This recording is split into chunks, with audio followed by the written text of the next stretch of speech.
Kamusta mga ka-OFW? Kung nasa abroad ka ngayon at nangangarap magkaroon ng negosyo sa Pilipinas, para sa iyo ang video na to. Ito ay part 2 ng ating serye tungkol sa negosyong pang-OFW. Ilalagay ko na lang ang part 1 sa comment section. Dahil today, pag-uusapan natin ang karugtong sa negosyong pwedeng simulan kahit malayo ka. Basta may tamang sistema at tamang tao.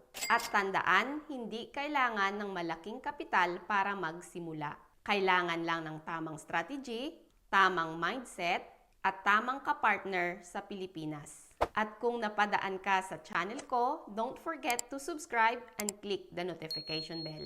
Dahil kung hindi, baka ito na ang last na makikita mo ang aking channel.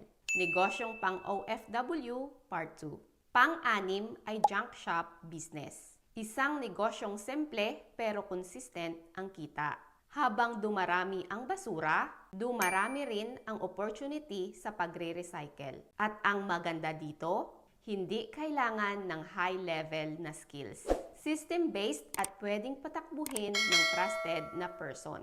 Kung OFW ka, ang pinaka-importante dito ay location at tao. Kailangan malapit sa source ng recyclable materials, gaya ng palengke, barangay at commercial area. Dapat may maayos na recorder sa timbang at benta para hindi ka malugi. Strategy para maging successful. Number 1, gumamit ng digital monitoring system tulad ng daily log plus weekly video audit. Number 2, mag-set ng fixed buying and selling price list. Nang sa ganon, hindi ka maloko. And last, ipuhunan mo ang timbangan ng eksakto. Kasi dito madalas nalulugi ang walang system. Pang-pitong negosyo ay laundry shop business.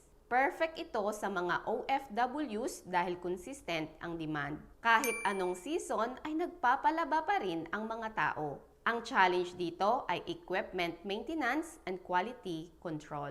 Kapag nagloko ang washing machine, tigil ang kita. Kaya bilang OFW, kailangan mo ng monthly maintenance schedule at CCTV monitoring.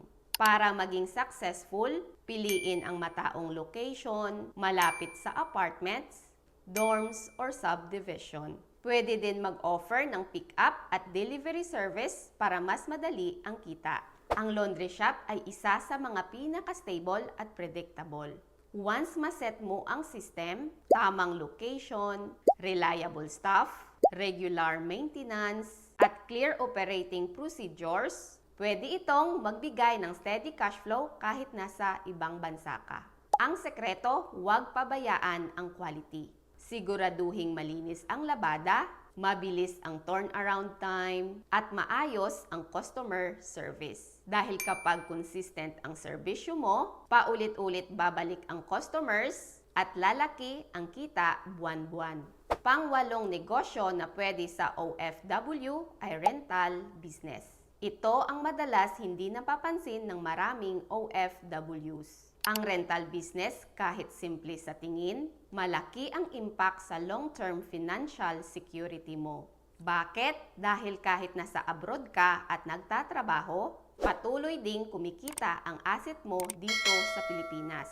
Hindi katulad ng ibang negosyo na kailangan bantayan araw-araw. Dito, once maset ang sistema, steady cash flow kada buwan. Kaya mahalaga ang tamang screening sa mga tenants. Piliin ang may stable na work, good payment history, at may malinaw na references.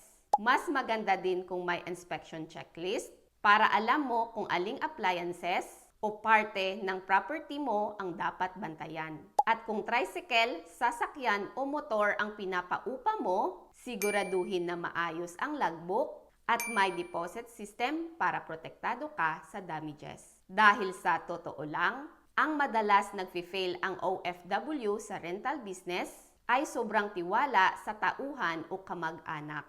Yung walang maayos at malinaw na monitoring sa logbook at ibang dokumento. Pero kung may formal contact, digital payment tracking, regular inspections, at clear responsibilities, napaka-powerful nitong negosyo. Habang tumatagal, nag-a-appreciate ang value ng property mo. Pang-siyam ay franchising business. Para ito sa mga OFW na pagod na sa trial and error at may nakalaan na malaking pondo sa isang negosyo. Dahil sa franchise, may sistema kang sinusunod. Hindi mo na kailangan mag-brainstorm ng brand name, pumila sa suppliers, o mag-isip ng menu. Dahil nakaset na lahat. Para bang bumibili ka ng isang negosyo na nakaayos na at ang kailangan mo lang ay i-operate ito ng maayos. Pero ito ang malaking pagkakamali ng maraming OFW. Akala nila basta may brand name, sure success na. Hindi ganon. Marami ring scams, may mga franchisor na puro lang marketing pero mahina ang actual sales. Kaya ang golden rule, tingnan ang totoong performance, hindi ang brochure. Tanungin ang mga existing franchises kung kumikita ba talaga sila o nalulugi. Para maging successful dito, humingi ng real numbers.